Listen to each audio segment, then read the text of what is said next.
We finally got a new update for the Quest 2, with this one being called the V38 update, with the biggest changes being directly on your Quest homepage. For example, the app library will now highlight apps with multiplayer features if you are in a party with others at the moment. And likewise, there is now also a recently met feature, which will let you connect with users you've recently played games with. And I think this is a really nice touch, because this makes it so much easier to quickly jump into a game with friends or with people you've met in your previous game session. The settings menu has also been updated, with a new layout and now an added search bar, which should make it a lot easier to use. They also put a few settings from the experimental features to full releases, with the most notable one being the mixed reality couch and desk option, where you can choose to put your couches and desks that you have in your real play space in virtual reality. That way it makes it easier to interact with the objects around you without having to break the immersion of taking off your headset. Plus, they will then accurately be represented in your home environment on your Quest. These new features are now located under the Guardian settings, and you should definitely give it a try.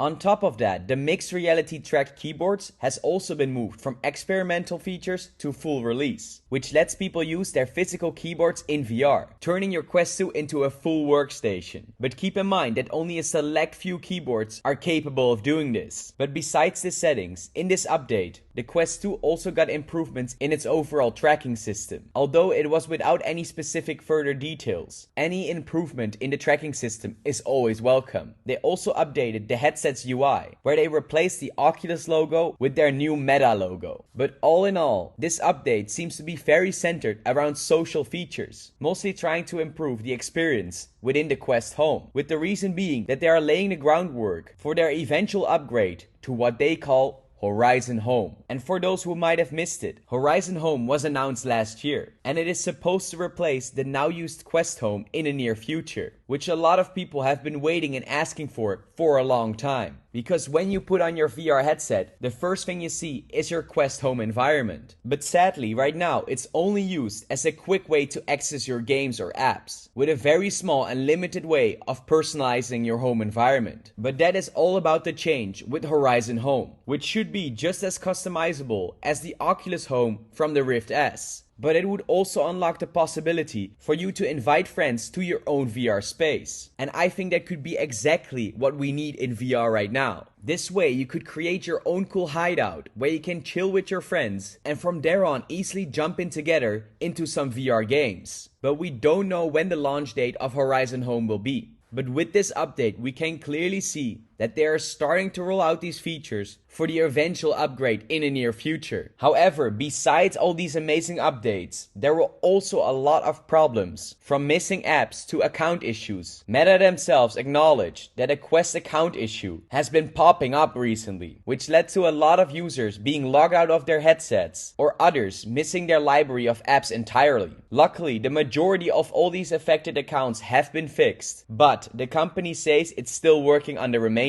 So if your Quest has been acting weird, you are not alone. But do make sure you report it and update to the latest software. It isn't clear exactly how many users have been impacted, but apparently it was enough to cause Meta to put a large temporary banner on top of their support site, reading that they're currently investigating the reports of account issues, including logins and missing app libraries. And while I have not experienced any of these issues myself, make sure you check out your Quest if you haven't used it in a while. But next up is some big news from Beat Saber, because they just released their OST 5 music pack. Beat Saber has been going strong for almost 4 years right now, and it's showing no sign of slowing down, with their new introduction of their free music pack called OST 5, which includes a total of 6 new songs. But probably the most exciting is the addition of their 2 all new block slashing mechanics. You might have already seen them in their newest trailers, but this is the first time Beat Saber has added 2 new mechanics since its original launch, with the first one being the addition of glowing lines, which the players must trace with their sabers. And it looks like these lines can be used to guide the player to the blocks according to a specific path. And it looks pretty awesome. But they didn't stop there, with a second new mechanic being a string of mini blocks, which almost looks like small slices of a normal block, which encourages the player to cut along a certain path, but in this case each contributing to their own beat of the song. But do keep in mind that these new mechanics will only be added in the new OST 5. So you won't be seeing them in older songs or music packs. But altogether, I'm very excited that Beat Saber is updating their games to keep it interesting even after all those years. The gaming giant Nintendo is interested in the metaverse, but only once it's ready. The company president from Nintendo said some interesting things regarding VR. He stated the following: "The metaverse has captured the attention of many companies around the world, and it has great potential. Animal Crossing New Horizons are sometimes brought up as an example, and in that sense, the metaverse is of interest to us." After that, the president went on to explain the concept of the metaverse and how it would be relevant to Nintendo. But it seems like they still have way too many doubts to fully commit to it. Although we did see that Nintendo tried to get into VR in the past. Think about all the way back with the Virtual Boy, which sadly didn't become a success. But also more recently, in the form of Labo VR for the Switch, which looked kinda similar to a Google Cardboard, but with some extra added features. But altogether, it didn't deliver a high-end experience. And personally, I don't think Nintendo will be pulling off a high-end VR headset anytime soon. And this is mainly because their games itself were never meant for high-definition gaming, where their most famous games, like Zelda Breath of the Wild, or games like Mario Odyssey, are one of the best games ever made. They still run in 720p on the Switch console, where they sometimes struggle to keep up 30 frames per second. Compare that to the PlayStation 5 powerhouse, that pushes out a 4K resolution at a steady 60 frames per second. It is mostly the power that the Nintendo console would need to be able to pull off virtual reality. Although I would think it would be amazing to play an open world Zelda or Pokemon game, I personally think that it will be a while before we can see Nintendo pull this off. But of course, we can still have hope. But in the meantime, it turns out that the VR users on Steam grew by a total of 11% in the last year. Every single month,